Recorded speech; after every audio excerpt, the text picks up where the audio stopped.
Hey guys, it's Krista with Saddlebox, and in today's video I'm going to be giving you some tips for helping prevent colic. Alright, so as most of y'all know, colic is something that a lot of people take very seriously, and it should be taken very seriously in horses. It can be very scary, and it's just not good. So we always want to keep our horse's digestion in check and in the best shape possible. So for my first tip, I would say to always keep your horse occupied with hay or forage. Naturally, horses' stomachs are supposed to digest hay and grass throughout the day. So horses actually spend about 12 to 14 hours eating. So their stomach is very accommodated to producing enough acid to digest that much food. So if you leave your horse even just 2 to 3 hours without hay, it can really start to build up the acid in there and thus cause ulcers, thus causing colic. So very, very important to keep your horse occupied with plenty of forage.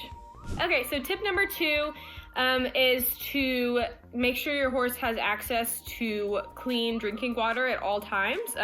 Most people don't really have to worry about this, but maybe if your horse lives in a stall and you have to fill their water buckets, it's really, really important to make sure that they have clean water, especially if you're feeding your horse a cube or like a pelleted grain of any sorts that can dry up their gut, anything like that.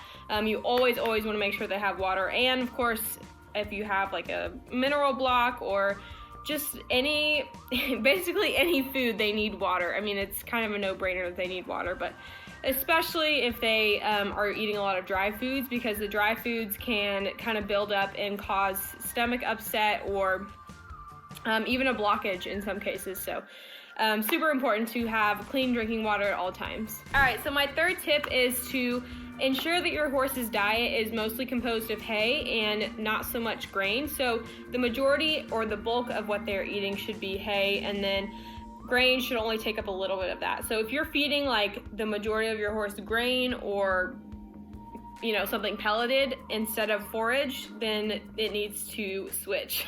So you need to be feeding mostly forage and then just a little bit of grain. All right, y'all, so my final tip is to use some sort of ulcer supplement. The things that I really like are the Daily Gold by Rudman Equine. Smart Pack makes a great one.